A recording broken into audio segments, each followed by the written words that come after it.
you've mentioned that you can't discuss pending litigation, and I think the committee by and large accepted that answer. But I did notice that you spoke at great length about pending litigation, specifically with respect to the questions Senator Cruz asked you about the sentencing of the Kavanaugh defendant. That's pending, right? He was sentenced to 8 years. I understand that, but that's on appeal, right? We will be appealing. Right, so that makes it pending litigation. So you made an exception with respect to the Cruz questions. Hold on. No, but you didn't answer any of the questions that you said were pending litigation from any of my colleagues. Those were facts that came out at the sentencing hearing. You're welcome to see the transcript of the sentencing hearing I understand with all the that. gruesome details of what they threatened to do to Justice Kavanaugh and other justices. I condemn what that person did. That was the sentencing. But the point here is that that's pending litigation. You indicated you're going to be appealing. It's your right to do that. And you would not, you use that justification to not answer many other questions. Justification? You're an attorney, Senator. Okay. You realize that. I do want to go back to Homan. There's a tape, right, with Mr. Homan?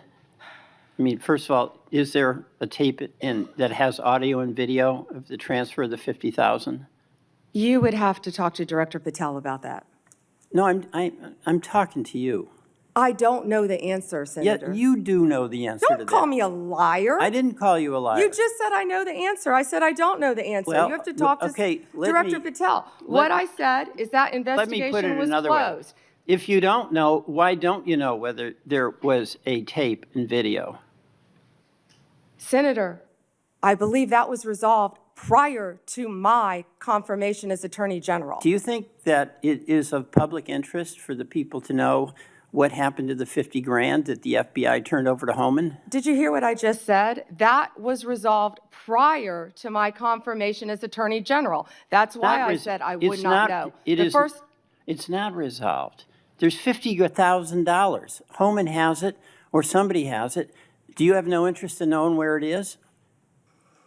You're not going to sit here and slander Tom Homan. The FBI and Deputy Director Blanche said there was nothing. I'm not slamming Tom Homan. He got the $50,000. Tom Homan is doing, how do you know that? Tom Homan is doing a great job, as our borders are, keeping your border state safe.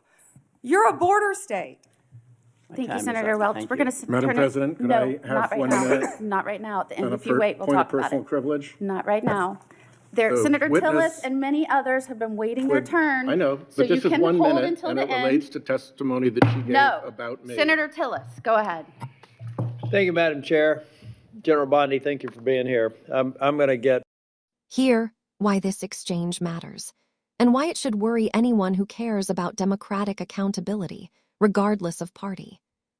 The Attorney General is not a political shield. The Attorney General is not a press secretary. The job exists to serve the law, the public, and the truth, not to decide which rules apply based on who's asking the question or which narrative is convenient that day. What Senator Welch exposed wasn't just a contradiction. It was a pattern. A pattern where pending litigation is invoked selectively. A pattern where transparency stops the moment things get uncomfortable.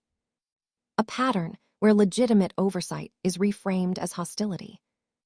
That $50,000 may seem small in the grand scheme of federal budgets, but symbolically, it's enormous.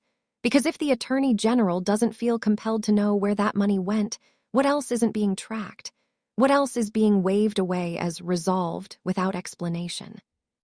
This wasn't about attacking Tom Homan. This wasn't about excusing threats against judges. This was about consistency, transparency, and whether accountability still means something when power is involved. And the most telling moment of the whole exchange wasn't a raised voice or a sharp line. It was the refusal to answer, followed by the refusal to allow Welch 1 final minute to respond. Because in functioning democracies, questions don't get shut down just because they're inconvenient. If you believe oversight matters, if you think the Attorney General should be held to the same standards they demand of everyone else, and if you don't want "don't ask" to become the new rule of law, then this exchange should stick with you. Drop your thoughts in the comments. Was Welch right to push? Was Bondi out of line? Or is this just another example of accountability being treated like a threat? And if you want more deep dives like this, real hearings, real accountability, no spin, make sure you like the video, subscribe to the channel, and share this with someone who still believes questions matter.